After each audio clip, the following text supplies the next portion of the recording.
One, go. Welcome everybody to this FIDIC webinar, the first one of the year 2016, FIDIC webinar, which will be dedicated to two topics today.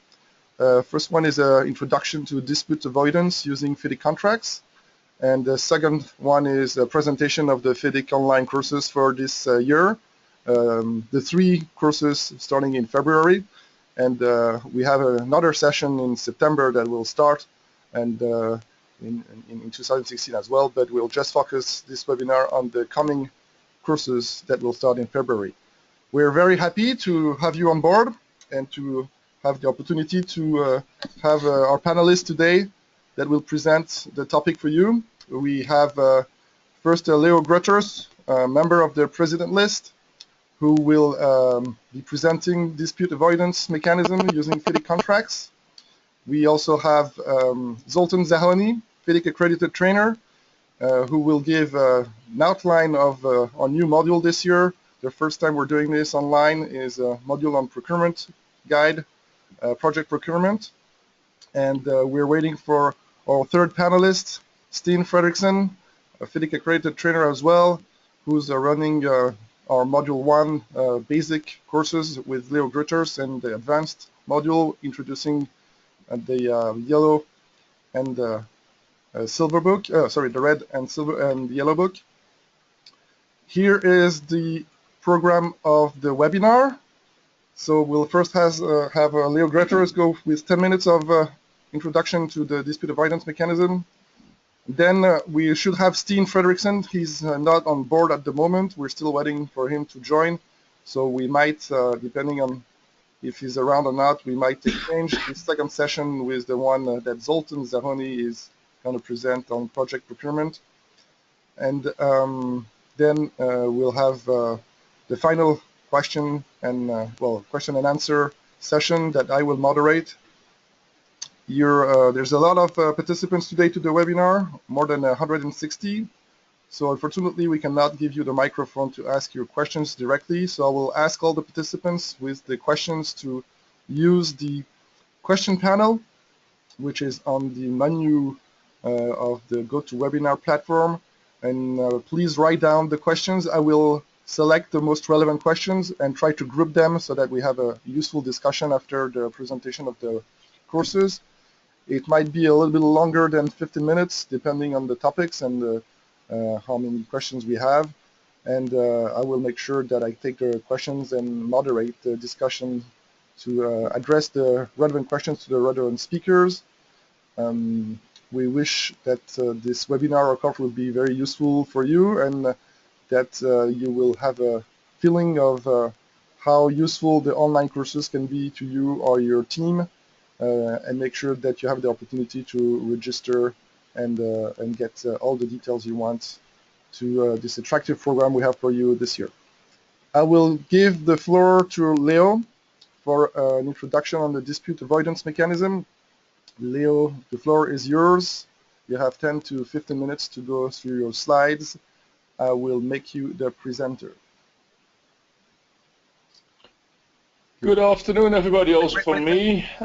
Sorry, Leo, you're not yet the presenter. Give me 1 minute. Okay. Here you go. Floor is yours. Okay. Good afternoon, everybody. Also from me. My name is Leo Grutters. As Francois said, I'm a member of FIDIC's President's List of Approved Dispute Adjudicators. A short introduction of myself is I'm a civil engineer, I've done an MBA, and I've been in the construction industry for some 35 odd years. I have also been doing the webinar sessions with Steen Fredrickson on the courses that are being presented today for the last 2 years, and hopefully we can generate some interest for that for the coming year as well. Before we do that, however, I've been asked to give a little talk on one of the most upcoming ideas in the construction industry, or issues that is coming to the forefront, and that is dispute avoidance.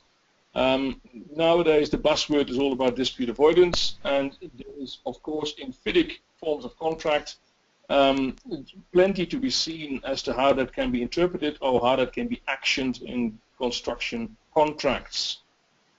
Leo, it's Zoltan over here. Sorry to interrupt you.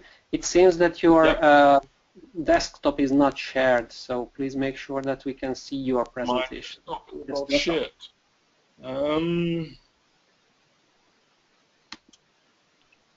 Is this better? Absolutely, thank you. Start your presentation, please. Okay. Perfect, Leo. Okay, here we are. Dispute avoidance versus dispute resolution. That's what this first 10 minutes of this webinar session today is all about, because it's a buzzword, as I said before. Dispute resolution, by definition, of course, implies the very existence of a dispute. Now, we all know in construction professionals, disputes in a construction project have some nasty side effects. For example, there's negative effects on project execution. It usually takes longer if disputes arises. It has a negative effect on project cost. Also, that is not too difficult to understand. Every time a dispute comes to the fore, just a matter of resolving it is a cost incurred that wasn't planned for in the beginning. It has a negative effect on project timing. Your carefully planned and programmed sequence of works might just be thrown into disarray if a dispute arises. And of course, it has a negative effect on project relationships. The very people executing the project on a day-to-day basis, they might just become aggressive towards each other, and it is not very good for the further execution of the project. Besides that, there are some additional risks. For example, consequential effects. If a project is loaded with disputes and it takes longer and the cost incurred are getting higher, this might, for the company involved, have an effect on follow-on projects. So it's easy to see that here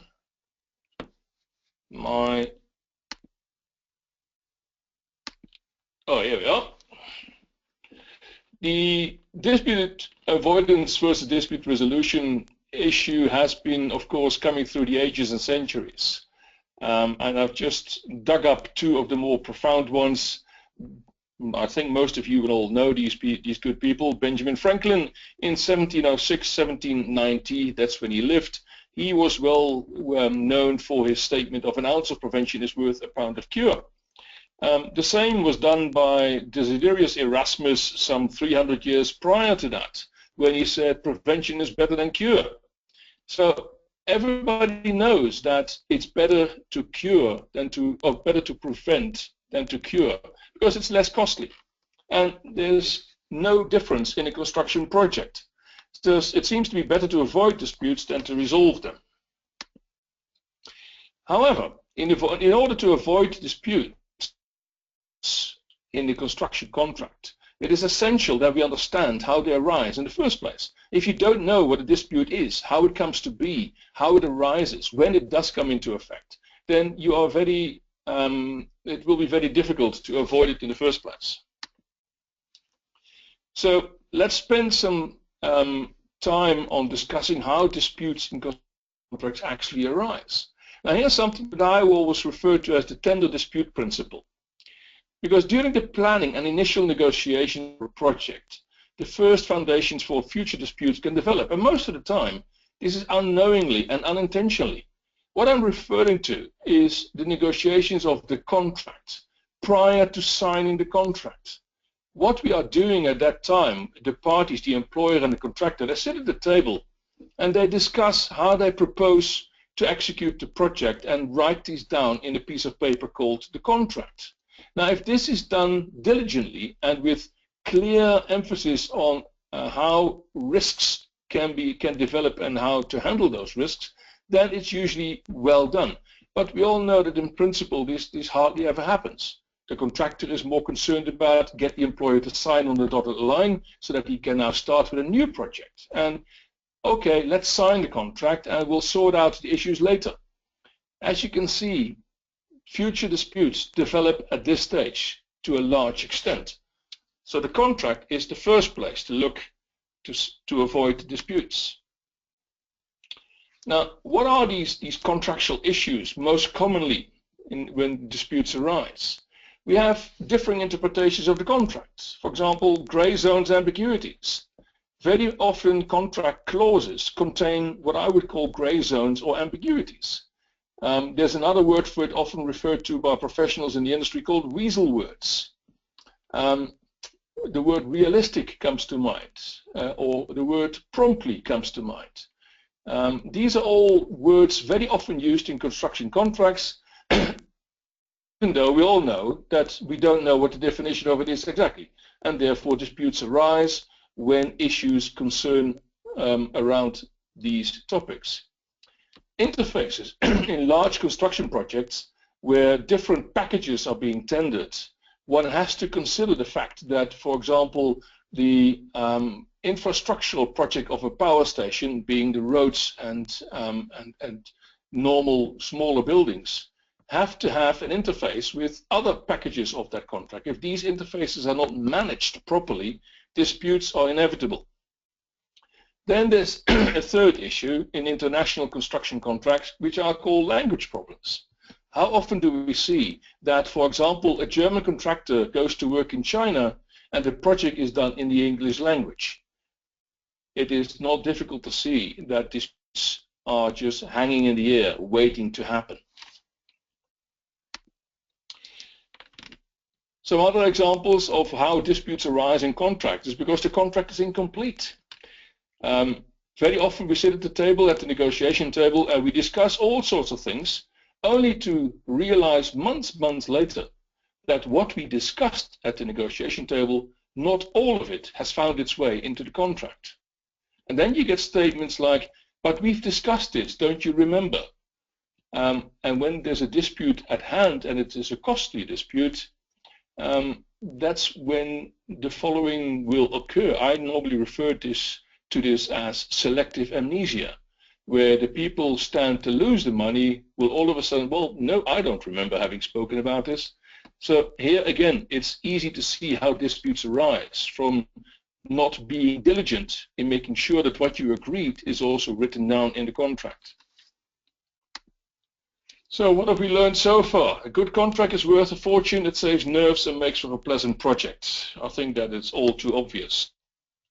So what does FIDIC do in dispute avoidance? The FIDIC's approach to dispute avoidance is entrenched in this FIDIC's standard forms of contracts.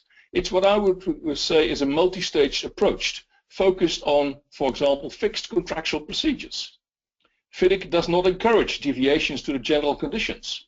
Yes, we have to have particular conditions, but they should be limited to project-specific geographical or other specific things that make it usable for that project only, but to a minimum extent. The engineer has a function to mediate before a conflict escalates into a potential dispute, subclause 3.5. FIDIC promotes cooperation between stakeholders, subclause 4.6. As a result, the parties know how to interpret and what to expect from the contract. For example, the contractor's claims procedure spelled out as subclause 20.1. It's a large clause, but it's very, very specific on what has to happen in a procedural context. There is no two ways about it as to how the contractor shall go about when presenting a claim. FIDIC's approach to dispute avoidance is also focused on transparency. Subclause 1.12, confidential details, for example, requires both the contractor and the employer requires the contractor to disclose any such confidential and other information that may realistically be required to verify contractual compliance. Subclause 2.4, on the other hand, obliges the employer, upon request, to submit reasonable evidence of his financial resources to fund the project. Also, FIDIC's approach is focused on early communication. I think early communication is the way to go in avoiding disputes. The sooner both parties know what the other one is doing, the sooner they will know about whether a dispute is about to emerge or not, and they can take evasive action.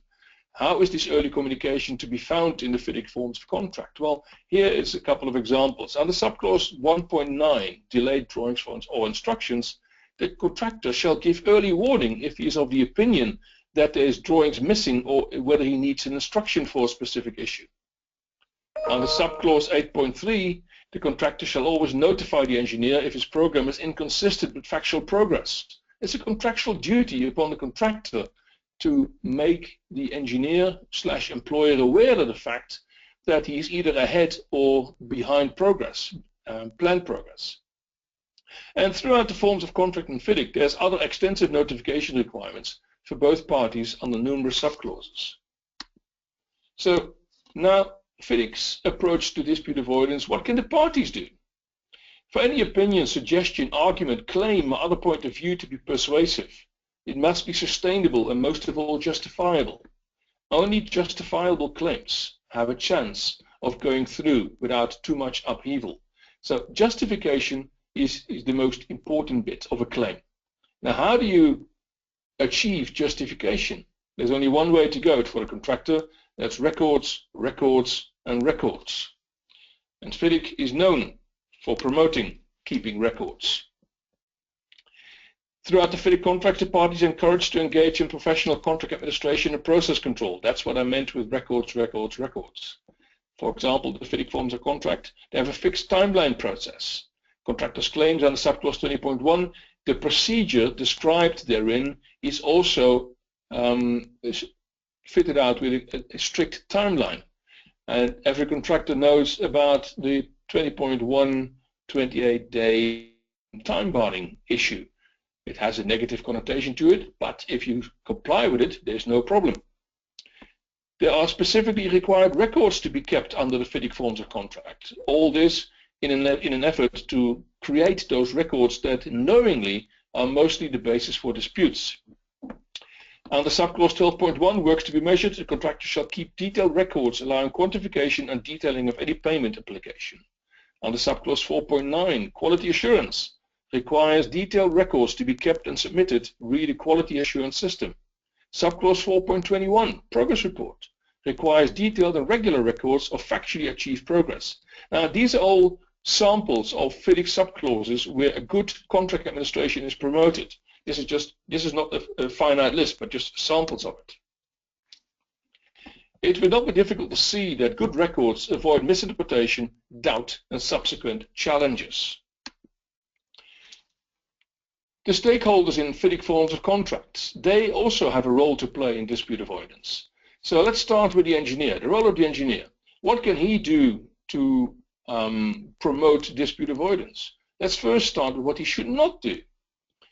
The engineer should not delay instructions. The engineer should not delay determinations under 3.5. He should not delay evaluations if asked to do so by the contractor. What he should do is be proactive. He should always be proactive. He should always envisage what the contractor's next step will be. He should communicate with the contractor to find out what he is going to do. And in that way, the engineer keeps in line with the contractor's progress, and both the contractor and the engineer have a much better opportunity to work together in achieving that mutual goal, which is the end of the project. The engineer should also be impartial to the facts. He should clearly spell out what is expected from the parties in specific situations. And he should be very specific and unambiguous in instructions, determinations, evaluations, etc. There's another stakeholder in the FIDIC forms of contract. It's not a stakeholder as such in terms of money or commercial issues, but the Dispute Education Board is an instrument that's FIDIC brought into their forms of contract in the mid-90s. And in the current edition of the 1999 version of the Rainbow Suite, the DAB, or Dispute Adjudication Board, is very much entrenched. The board in the Red Book, for example, is appointed for the duration of the project. So there's a couple of advantages to this that aid dispute avoidance. The board is always up to speed with factual progress and issues at hand, procedure rule number 2. Thus, if that is the case, the board is perceived to be competent and effective because they are up to speed and they know we have factual, they are up to, with progress and issues at hand. Thus, the board's decisions are perceived to be fair and correct. The DAB has to give a decision on any dispute referred to it within 84 days after the date on which it received that referral from either party. That means that disputes referred to a board, they get a quick decision, and that allows minimal disruption to the project. quick decisions also allows parties to plan effectively ahead after that decision has been given by the DAB. The costs associated with a DAB are minimal when compared to traditional dispute resolution methods, for example arbitration. It's a well-known fact that arbitration is costly, time-consuming and very, very costly. So therefore, the entry hurdle for parties to engage a dispute board are much lower because the cost of a DAB is minimal compared to an arbitration or litigation setting. The board is allowed to take an inquisitorial approach, procedure rule number 7. The board's function, therefore, is to ascertain the facts themselves, rather than in an arbitration setting, to decide who's most likely telling most of the truth. Procedure rule 8D. The board may make use of its own specialist knowledge, if any. This highlights the importance of selecting suitably qualified persons as DAB members. Now, whereas the FIDIC forms of contract do not give any rules as to what the qualification of a DAB person shall be, I think it's obvious after reading this that if you are going to appoint a DAB, you have to make certain that you do appoint qualified persons to do that job for you. The DB's role in dispute avoidance under the MDB form of contract, that is the Multi-Development Bank's form of contract, also referred to sometimes as the Pink Book, has been clearly spelled out. In contrast to the Red Book, Procedure Rule 2 has been amended in the Pink Book such that the dispute board shall, as far as reasonably possible, endeavor to use site visits as an opportunity to prevent problems or claims from becoming disputes. Now, on this issue, I can tell you as a professional DAB member that even under the Red Book scenario, current DAB people very often invoke that same sort of mechanism with the parties. They use site visits to avoid disputes anyway. The role of dispute adjudication boards. The board may be approached by both parties jointly for advice or an opinion on any matter relevant to the contract. This is stated in the general conditions of the dispute adjudication agreement, Rule 4K. This will most probably make the parties rethink their intended dispute declaration. What is meant by that is that if the parties think they might have a dispute, before they escalate it to the formal level of dispute and the procedural rules entrenched in the contract, they might just go to the DAB and ask him an opinion on the matter. And mostly, if that opinion is given, the parties rethink the escalation and the dispute will never even get referred to the DAB. As a tool to avoid disputes, the DAB is if the DAB is introduced at tender stage, it's not difficult to understand that if both parties are happy to have the DAB contractually introduced at tender stage, that both parties will have trust in the other's intentions as to fairness and honesty. The party staff will maintain amicable relationships rather than entrenched during dispute battles. The board will act as a policing entity, encouraging the parties to abstain from frivolous claims or subjective rejections. Contractors will no longer write frivolous claims, unjustified claims, because simply the board will not sustain them. And also employers will think twice about generally rejecting a claim because they want to reject it rather than looking at the facts of the matter, because once escalated to the board, that rejection will not be upheld. The board's ability to give opinions and advice may resolve a potential dispute before it even arises. Even after the DAB has given its decision, non-contentious resolution is aimed for in the FIDIC forms of contract. That is entrenched in subclause 20.5. After the board has given its decision and one of the parties or both parties are unhappy with the DAB's decision, they can write what is called a notice of dissatisfaction within 28 days. And if that has happened, then this subclause 20.5 kicks in. What it does, this subclause 20.5, it provides for a 56-day cooling off period. A cooling off period in which the parties are encouraged to study the DAB's decision and its reasons for reaching that decision. And what you see in practice is that once the parties have understood the analysis and reasoning of the DAB, their hunger for escalating it further up the ladder to arbitration level usually disappears. So that was dispute avoidance in very short terms. I hope you enjoyed the session, that some of it may be useful for you. Nevertheless, thank you for listening, and if you have any questions, you know what to do. Thank you very much, Leo, for this introduction presentation to the dispute avoidance mechanism.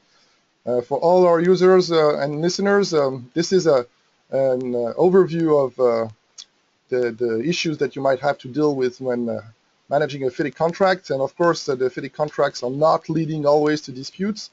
You need to learn how to use them to make the project a successful project.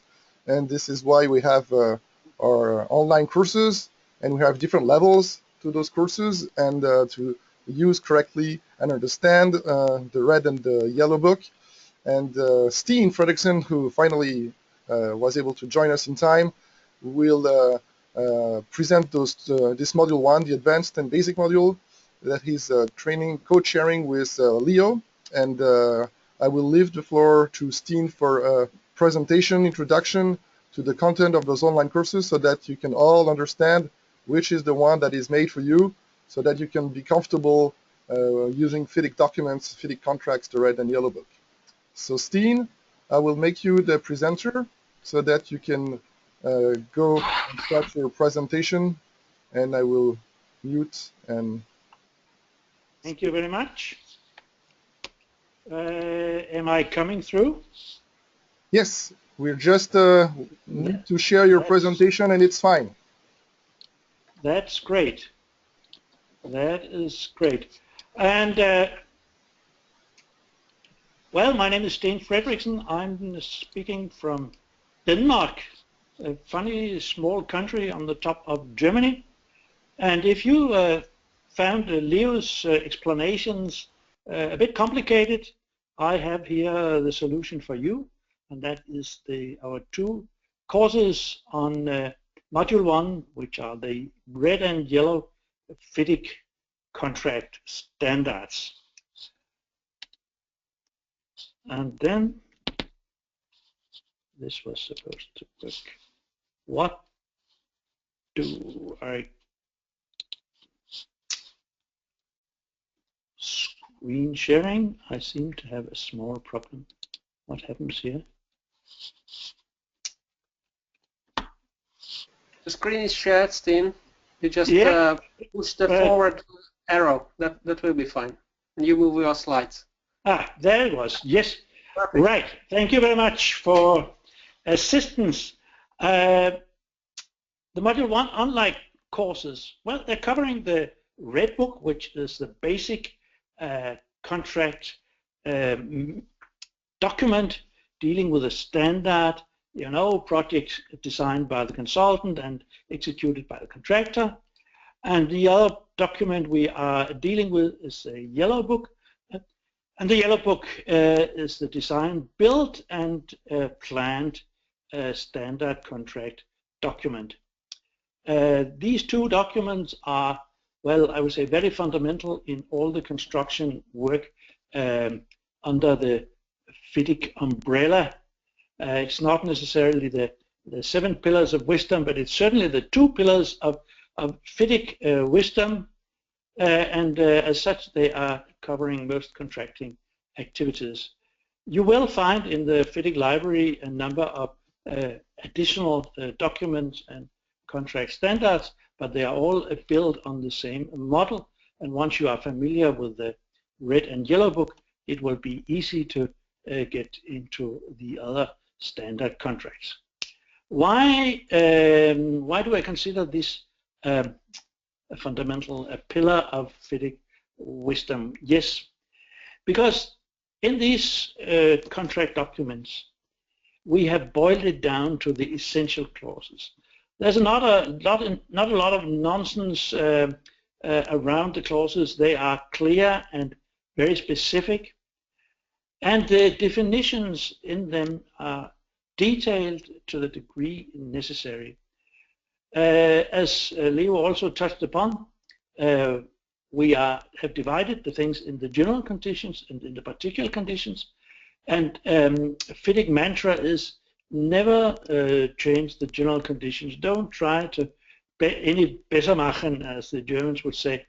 They are good and they are essential and they are there.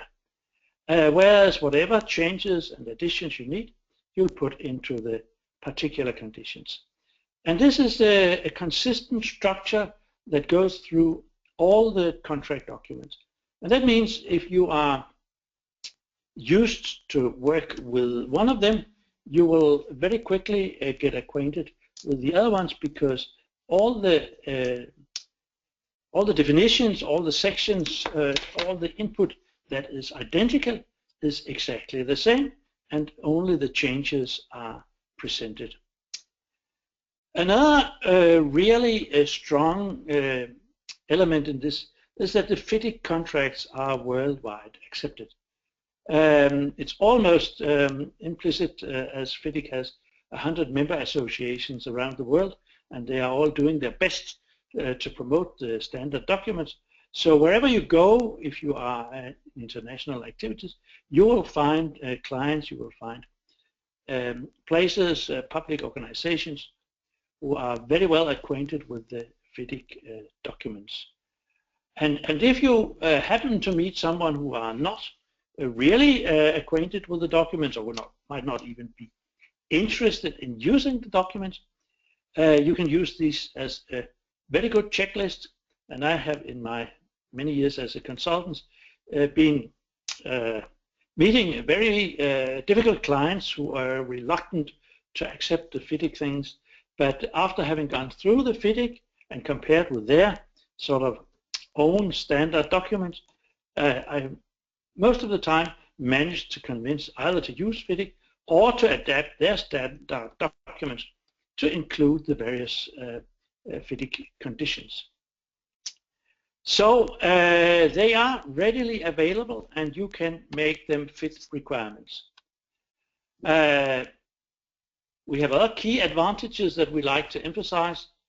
They are drafted by consulting engineers who design and manage projects. Some clients will, or some contractors will blame us and say, well, look here, they are taking more care of the interest of the consultant and the client than the interest of the contractor, and we will claim that they are balanced and they are well designed to take care of all the different conditions. There's another key issue in the FIDIC documents which I'd always like to emphasize very much, and which we in the course will discuss further, and that is FIDIC philosophy that the risk should be allocated to the party best placed to control, bear, and deal with it. And that is, of course, an issue that is debated very much. Of course, there's a lot of clients who say, well, no way, I'm not going to run any risk. All the risk has to be with the contractor, worst case with the consultant. I'm not going to take any risk because I have a fixed budget and that cannot be changed. And of course, the basic philosophy is that this is unreasonable, because in the long run it's going to be more costly. Maybe not on the individual project, but for a client or a public organization with lots of projects, having the contractor to run all the risk and add to his cost in order to cover this risk is, of course, making the projects on the average and in the long run more expensive than they needed to be. But this is clearly one of the very, very difficult issues when you discuss with a public client, a government, who are very careful to avoid cost overruns, so they hate that. Right. The course we are having here is, one is basic and one is advanced. That's sort of the title. And basic is meant to cover the needs of consultants and technical staff with a limited knowledge of contract conditions. You may have heard of it, you may have been exposed to it once or twice, but you feel that you're really not fully familiar, and a lot of the detailed clauses that Leo has been taking you through in the previous presentation, you'll find pretty complicated and difficult to understand. So you are the one who should join the basic course. And the basic course will, on one hand, take you through the clauses, present and discuss explain how to apply them. But on top, we are illustrating, demonstrating the use through real-life specific cases where specific problems and the way the clauses should be applied are discussed. So the lecturing sessions is supplemented by you own working on the real-life problems presented in relation to the contract clauses. So this is where the real learning kicks in. So it's not a question of just we passively lecturing you or you attending lectures in some kind of organized setting. No, you are active in the training and you have to be involved yourself. So you have to take actively part in the discussion between you and your teammates, the discussion at the sessions, and that's where the real learning kicks in. So what you get out of the course really depends on what you put into it. And every year we have these courses, we experience some participants who say, well, look here, I don't have time to engage myself, so I will just be the passive listener to the lecturers and I will learn from that.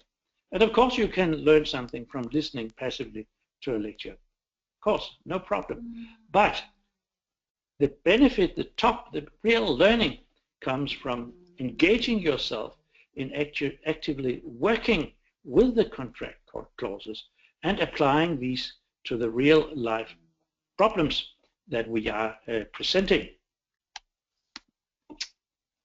And that's a basic course. And we have an advanced model.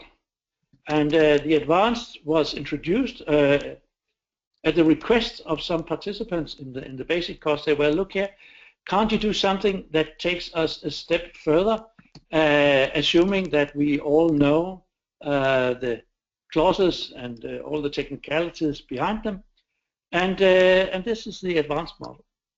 For staff with some experience applying the contract standards, wanting to dig deeper into the proper use, problems, and pitfalls. Again, we are basing it on the red and yellow book, but focusing exclusively on the understanding application of the clauses. So instead of discussing the clauses in detail, we are taking you through a large and complicated construction project where we are involving all kinds of aspects, the consultants and their problems, the contractors and their problems, design, build contractors, equipment suppliers, as well as the relations to clients, donors, and the general public. And it's all mixed up in a quite extensive and pretty complicated situation. And it's all, well, it's not one real life project, that would be wrong to say. But all the details have been picked out from projects I have been involved with. So the problems represent problems that I have had and I have been involved with, and I know some of the right solutions to the problems and also some of the solutions that didn't work. But it requires your active participation all the way through. And in the advanced course, we have allocated time at the sessions if you want to discuss other problems, other relevant problems in relation to this. And it's all virtual training. So we are in a virtual world. You sit at your computer in your office or at home, and you have the FIDIC documents on paper or electronically, and you have the case, the questions in front of you. So on one side, you prepare your input and replies when you like, but you can also see the input and replies of your teammates. So you may start a discussion in writing with your teammates, and later on, when you meet in the classroom, you can continue the discussion verbally. The lectures are presented in the classroom, and all presentations and discussions are being recorded, so you may repeat or retrieve it at your leisure. The key tools are the Podio platform for questions and type discussions, and an Adobe Connect classroom facility where we can discuss verbally where we can present slides, where we have all of it recorded, and all of these facilities are provided by FIDIC, so you don't have to worry.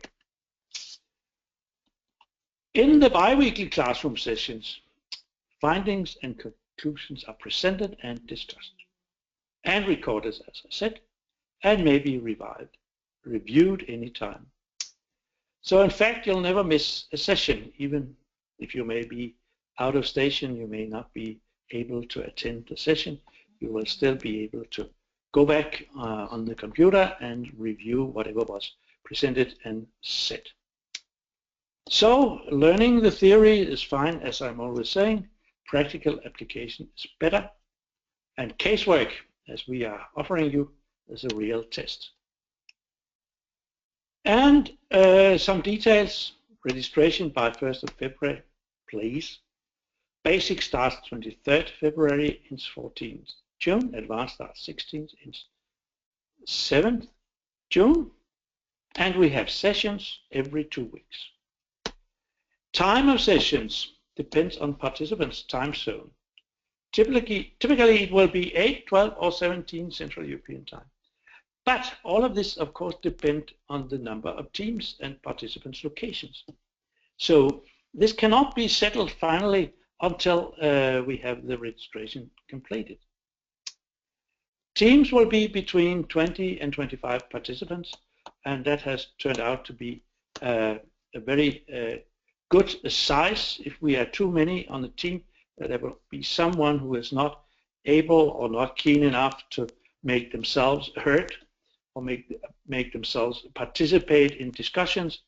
So 20 to 25 participants is an optimal size, securing, efficient, and quality. Sessions will be up to 2 hours. Please allocate the necessary time.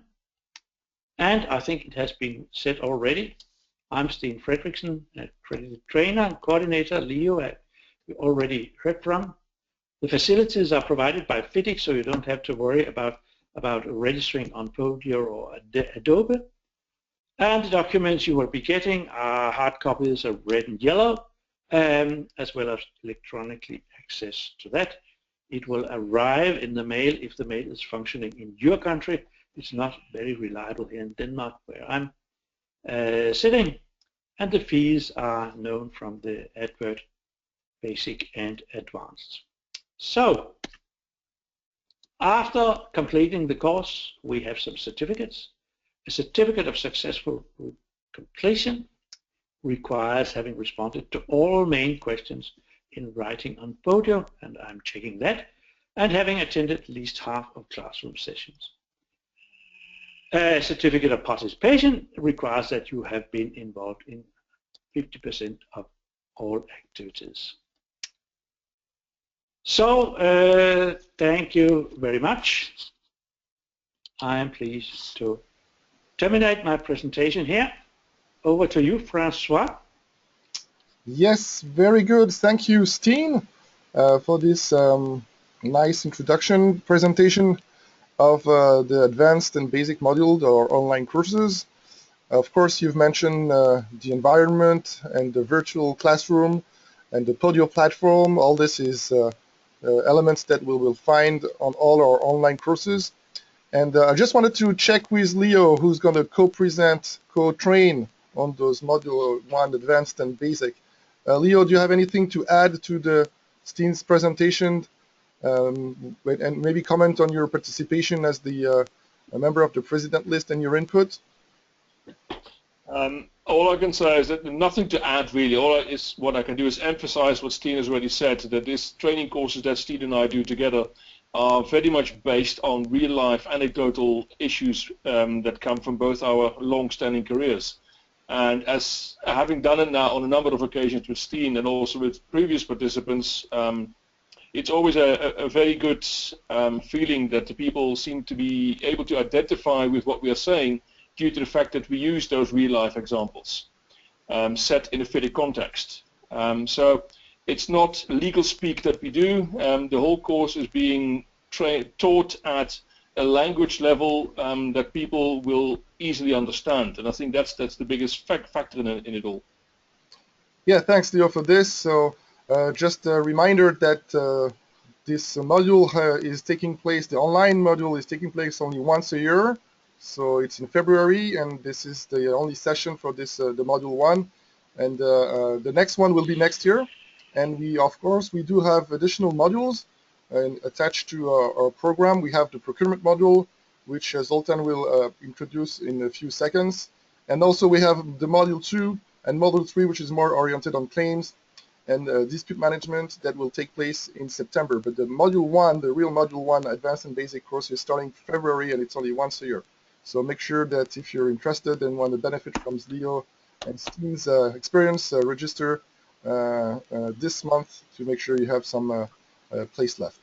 I also want to tell to all the participants, there's more than 200 present today, that please use the question panel to ask your questions, and I will select the questions that are relevant for the presenters and the panelists to consider, so that we have a discussion afterwards, after the presentation from Zoltan. So thanks, Steen and Leo. We will have you back after Zoltan's presentation. And Zoltan, the floor is going to be yours in 20 seconds. I will make you the presenter.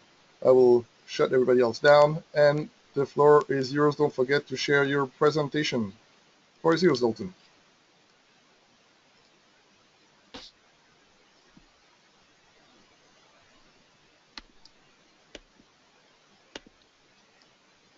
A very good day to you all. I hope you can see my presentation I've just shared with you. It's a pleasure for me to be with you and introducing this quite new online procurement training module, which is going to start 3rd March, and based on a bi-weekly frequency, we plan to conclude on the 23rd of June.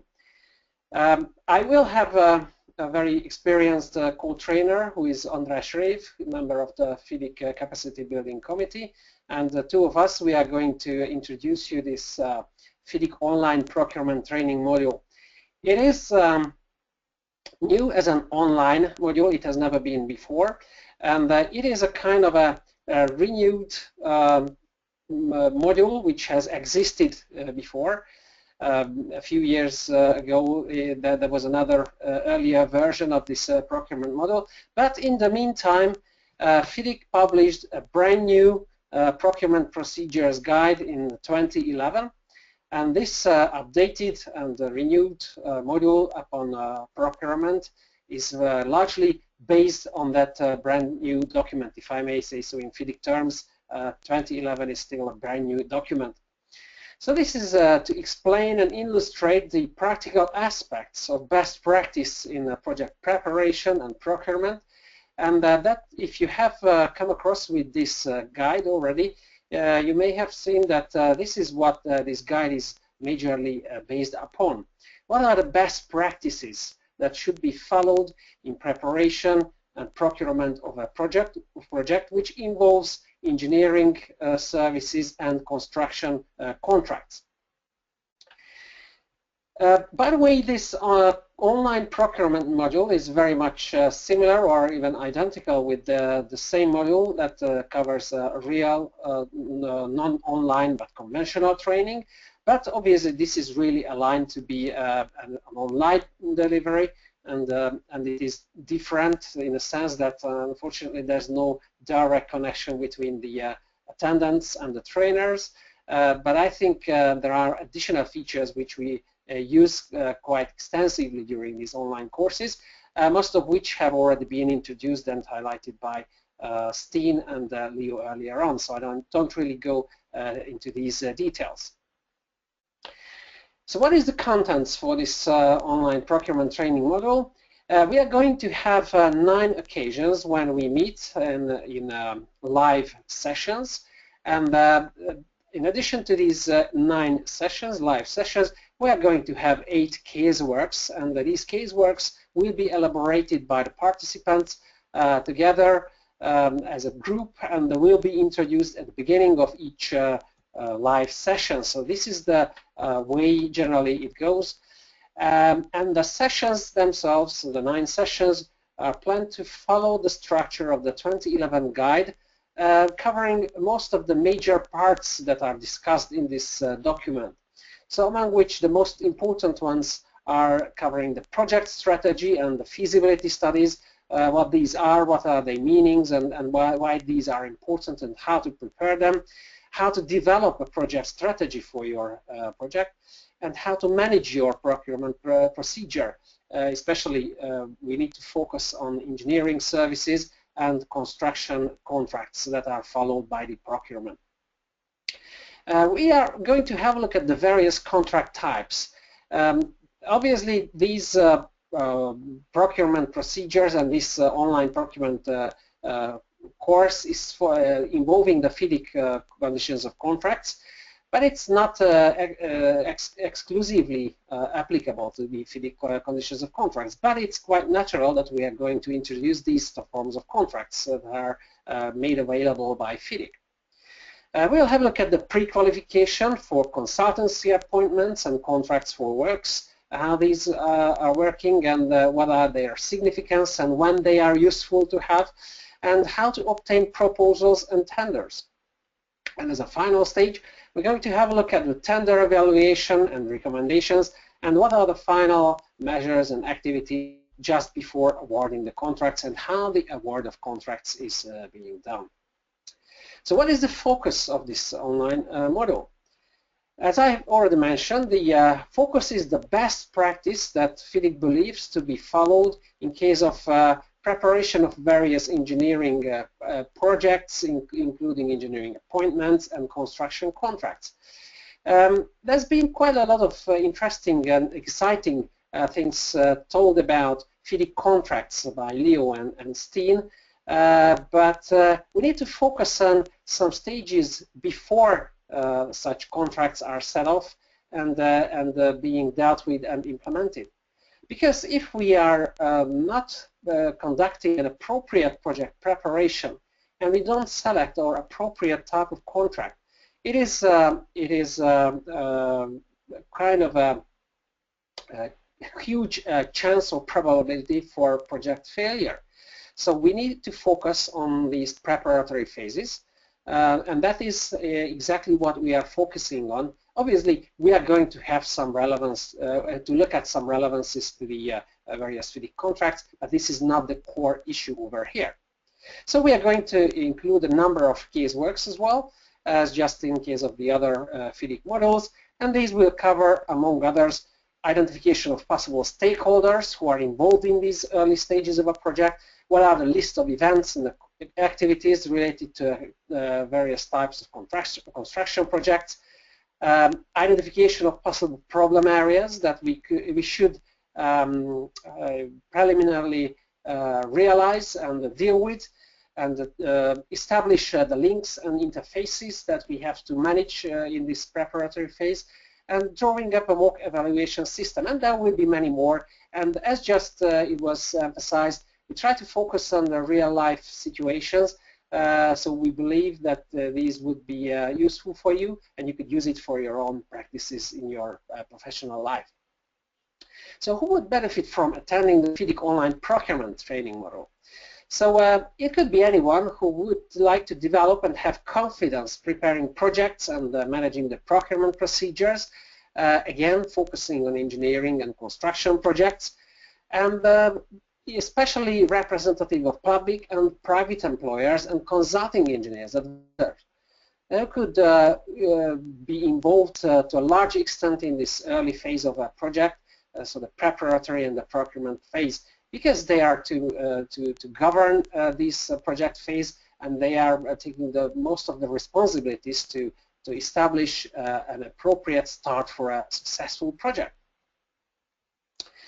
Any entities playing either the employers or the engineers role, especially if you have FIDIC conditions of contracts for your contracts, and the course would provide quite great help for them, how to prepare for future challenges in their project, and how to set out on an appropriate path and an appropriate route in order to head for a successful project. So these are the aims of this training module.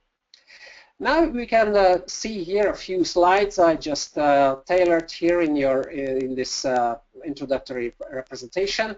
For example, we are going to have a look at the basic considerations which are important for a project preparatory phase, how to develop a project, what are the feasibility studies, what is the importance for feasibility studies. We are going to touch upon the project risks right in this early phase of the whole project, and we will focus also on the contract packaging, because if you have a look at your projects, most of these projects are complex projects, not just a single contract project. And once you decide to have a project with more and several contracts, inevitably you are going to have interfaces between these contracts. So this is always a very shaky area, so it is worthwhile looking at what to do and how to do it properly. Budget planning and risk allocation. These are also important fields of interest in this early project phase, and contract price and payment. So we need to prepare our documents and projects and contracts with a good mindset that we know exactly what type of projects we are going to have, and what will be the payment for the contractors and the various contributors, how the contract price will be paid to them, and what will be the procedures behind. Also, we are going to have a look at the corruption issue, which is unfortunately quite frequently to be dealt with, and we need to look at what are the best practices in order to tackle and handle such issues quite frequently to look at with construction projects. Then it is obvious that we need to have a look at the various types of contracts: construction contracts, design build contracts, plan design build contracts, and it goes without saying we are going to have our examples from the available FIDIC suite of contracts. So you can make quite easily the link between these early project stages and your future contracts if they are being selected from the available FIDIC forms. But not just the FIDIC forms, because there are a number of other different forms which are not specifically covered by any of the FIDIC model forms, such as alliance contracts, framework agreements, and we are going to have a look at a bit of insight all of these different types of contracts. And what is very important for your project in general, from the very beginning until the very last day of the project delivery and the last day of the defects liability period, it is that we need to have a project strategy. And what is the meaning of the project strategy? What should be included? All these important questions are aimed to be answered in this course. We are going to introduce you certain interesting charts and the tables from the 2011 procurement guide, explaining the meaning and how to use them, and how to apply these charts for your own projects, and how to obtain in tenders, for example, to various types of FIDIC contracts, and what should be the checklist of documents that forming part of the contract, for example. All these things are going to be covered in these 9 sessions of this online procurement training. So let's have a look at some frequently asked questions. What happens if someone have never heard much about FIDIC contracts and never worked with this contract? Would that procurement module course useful for that person at all?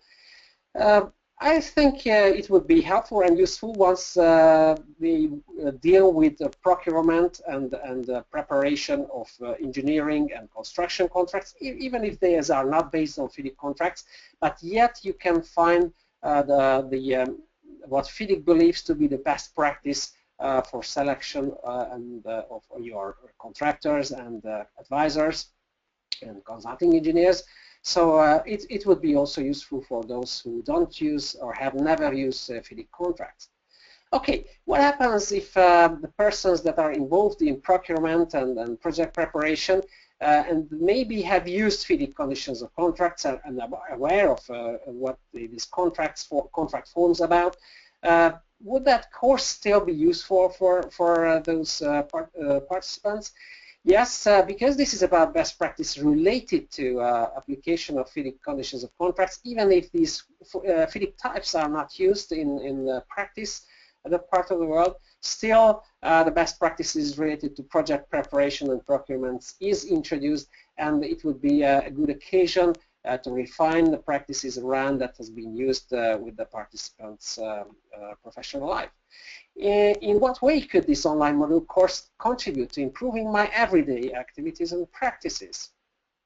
So, for example, better understanding of procedures, more confidence in managing these preparatory phases and procurement procedures, more efficient administration, and less exposure to project failures. So if you have uncertain how to answer these questions that just appearing in these clouds, what are the likely threats and risks to consider when preparing an engineering construction project? What circumstances to consider before deciding the types of the construction contracts? Or what is the best practice to obtain proposals for engineering services, and what are the most appropriate evaluation criteria? What are the possible ways to evaluate tenders for works in case of the various construction contracts?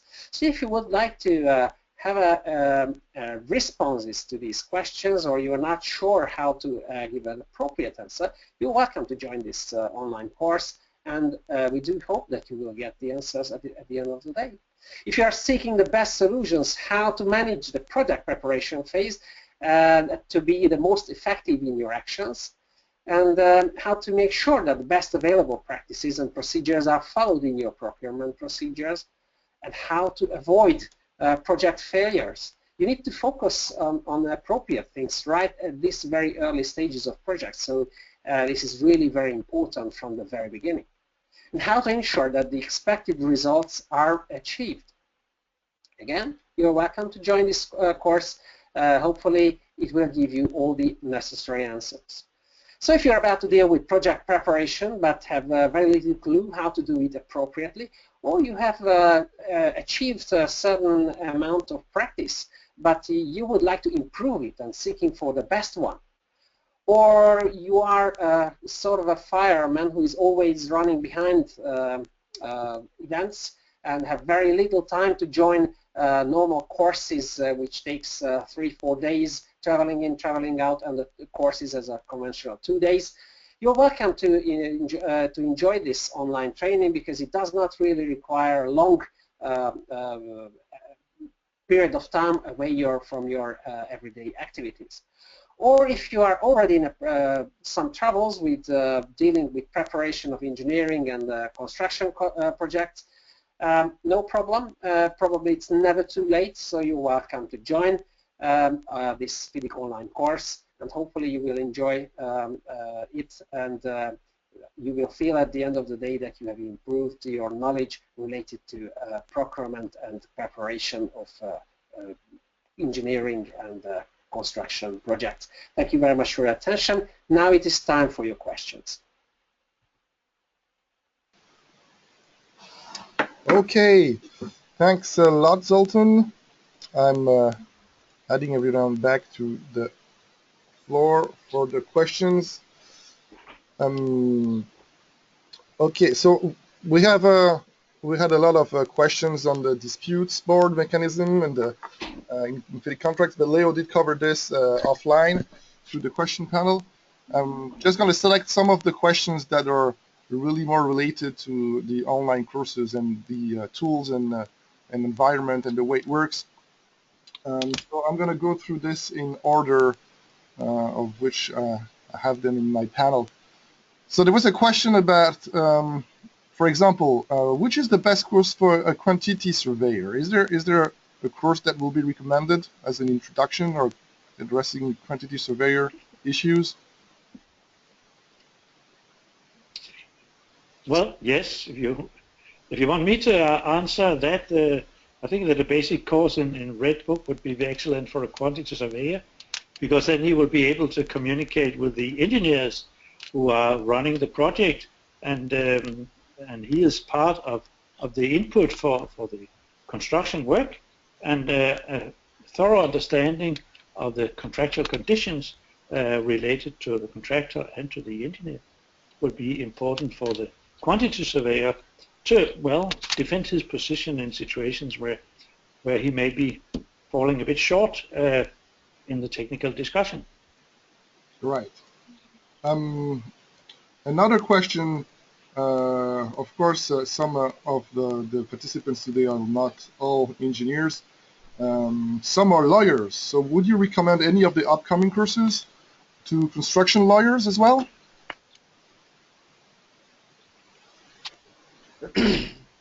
Steen, you would like to answer that?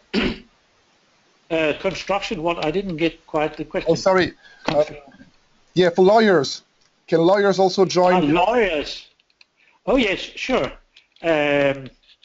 Actually, I have an extensive experience in having lawyers participating, and they appreciate very much to learn more about the engineering and technical details.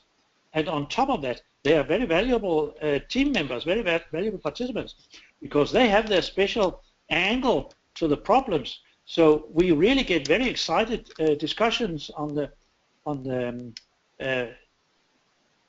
discussion side, and discussions of the questions, and even at the classroom sessions, because lawyers, they're pretty stubborn people, so they very often insist that their point of view is correct.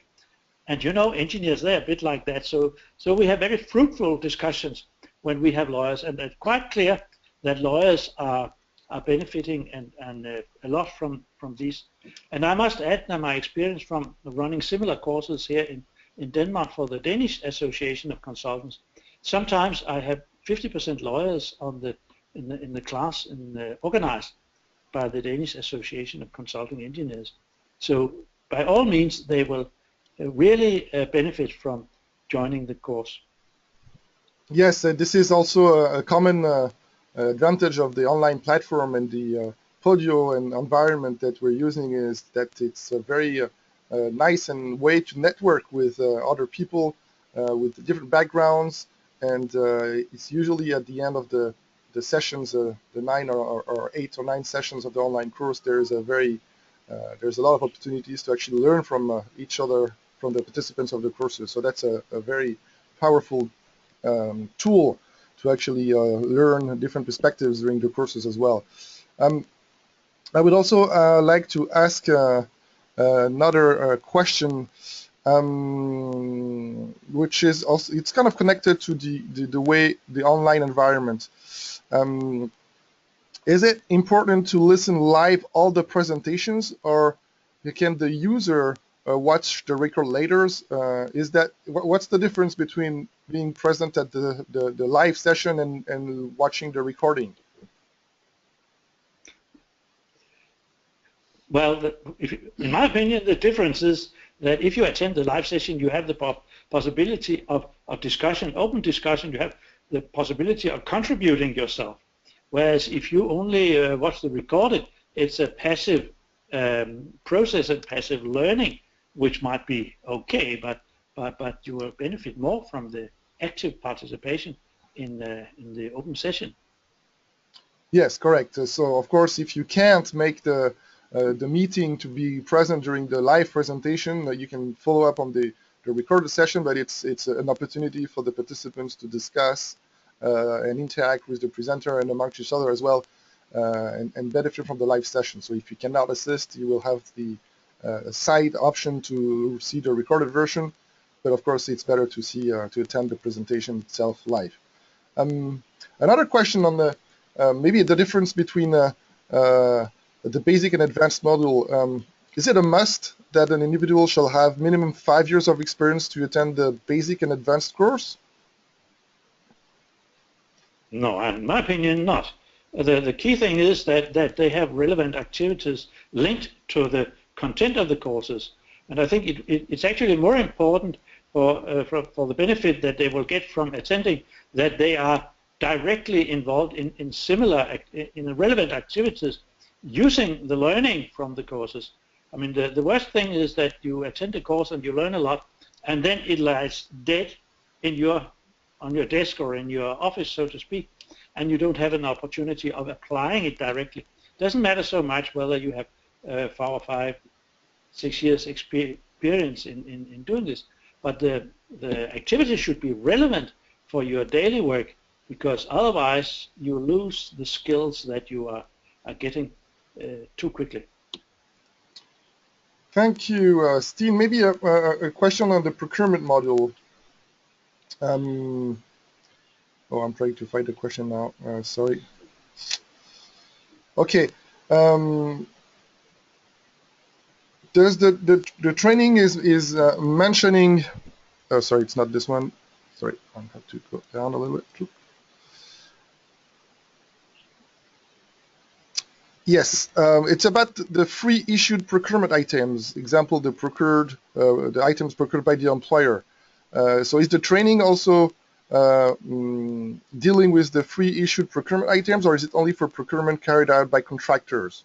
That's for you, Zoltan, if the questions make sense. Thank you very much. It is mainly related to the classic way of procurements. I mean, when certain works, contracts, and the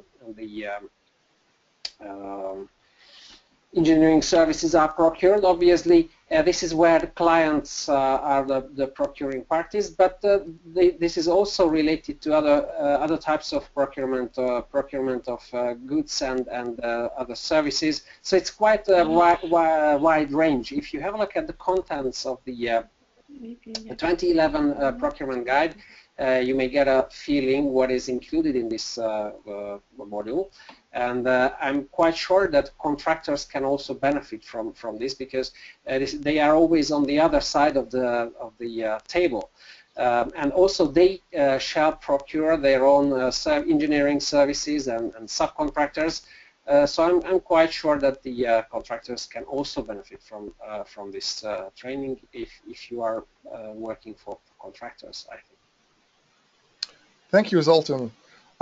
There's a question about the silver book. We've talked a lot about the red and the yellow book, and what happens with the silver book if somebody wants to be trained on the silver book? Any recommendation?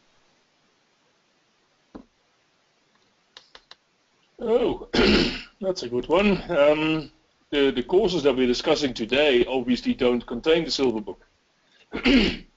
So that's something that, Francois, you might want to have a look into. May I come in here?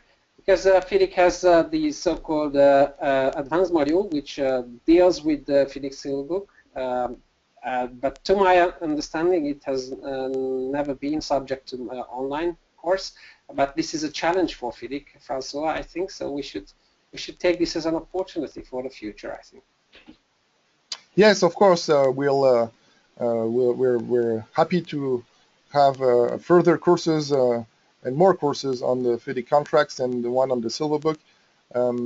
Just for all the participants, this online program is a new program. It's I think our third year or fourth year, and every year we're adding a new module. Last year we did a pretty good job at making sure the advanced module was on for the second edition, and it was successful. And we are introducing this year the procurement module, as well as the module 2 and module 3. And last year we also did introduce the module 4, which is on contract administration. So stay patient. We're developing modules, and maybe next year we'll have the silver book dedicated module. And this time, you'll have to go with the red and yellow book at the moment. But we're working on it. So keep posted for the new silver book module that might be available next year.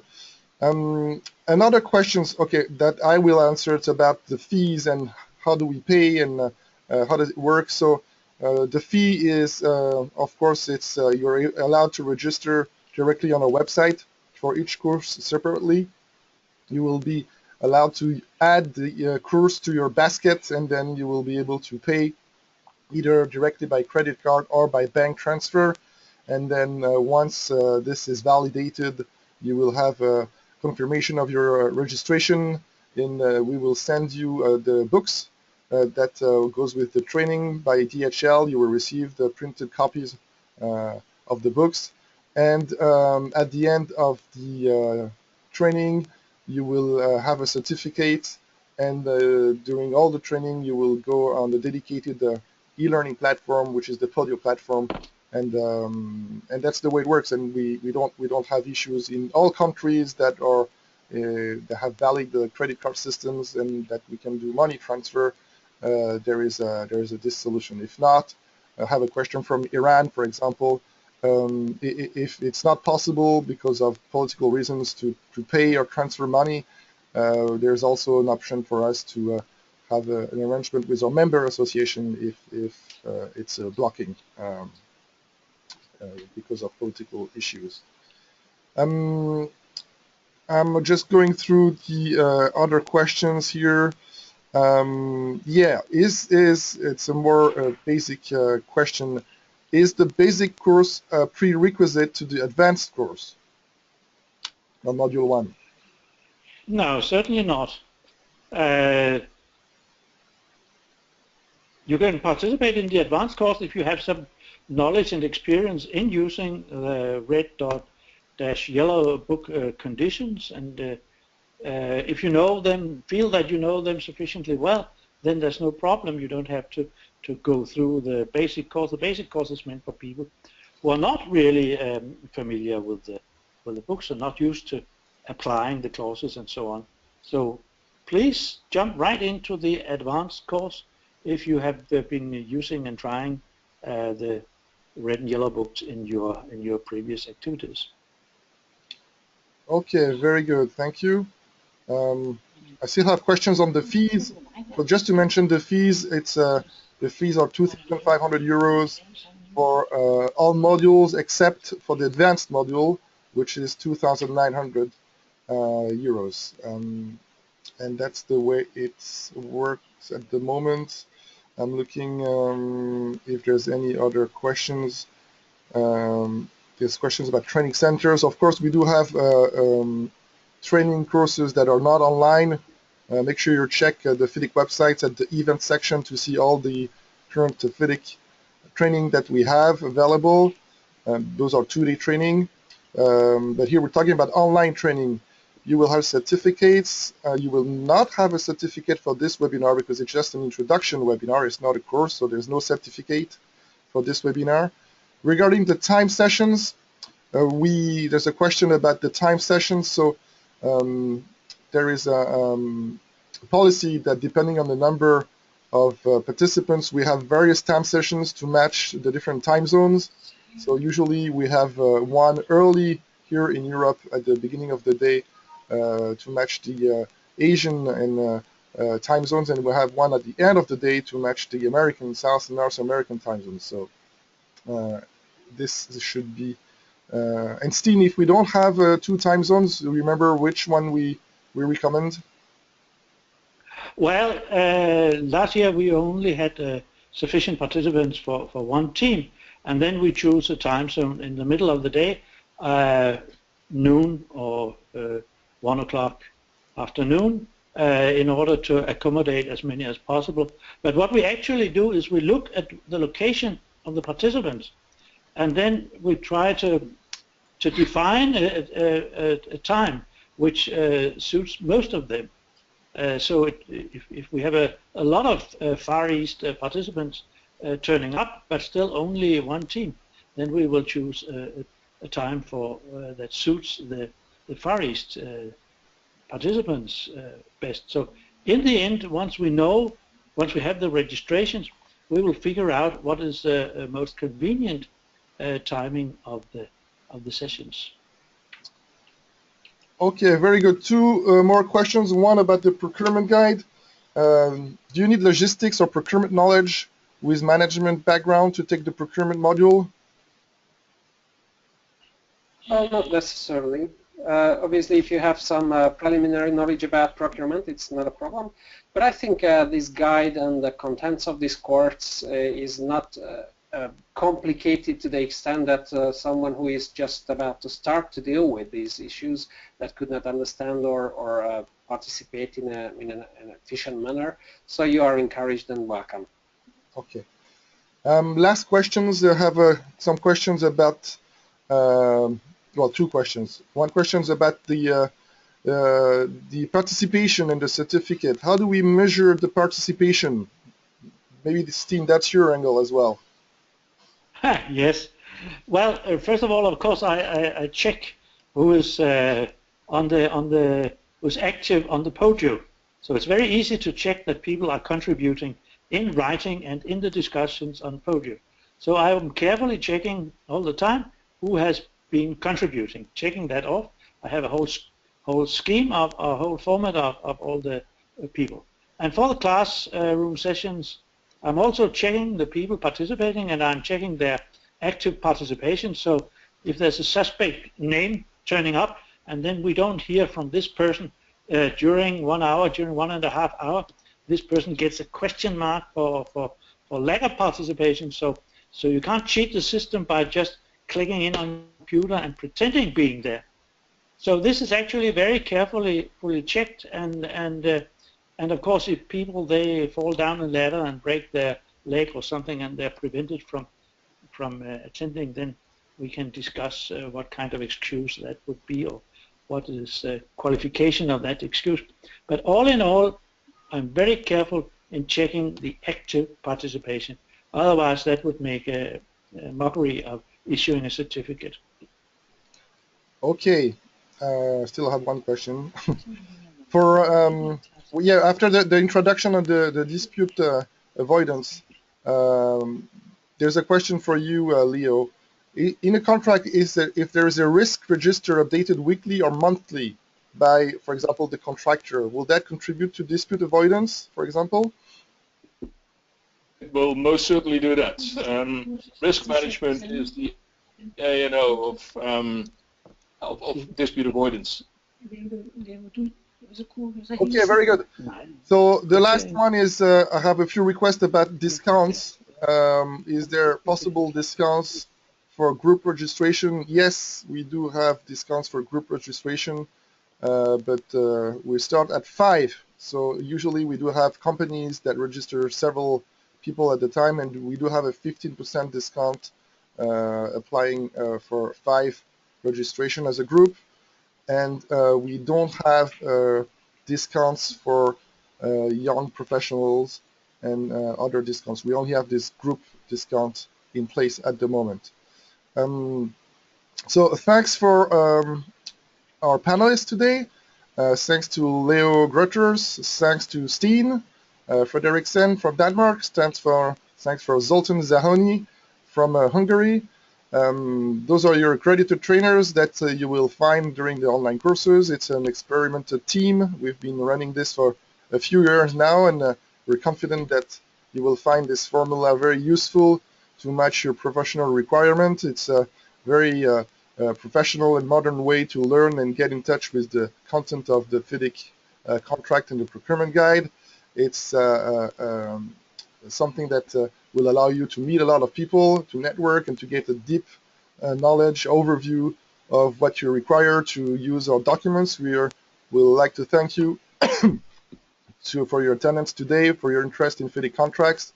Make sure that since the courses are going to start in February, so the Module 1 Basic Online Training course on the 23rd of February by Steen and Leo, the Module 1 Advanced course, which will start on the 16th of February, again by Steen and Leo, and the Project Procurement module, which will start on the 3rd of March.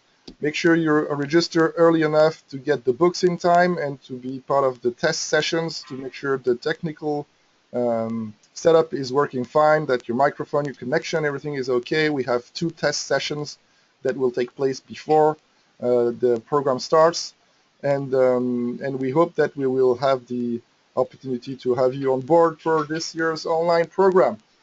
Thanks a lot. Thanks to our panelists. Thanks to all the participants, and see you soon on the FIDIC events. Bye-bye. Thank you very much. Thank you. Bye-bye. Thank you. Bye-bye.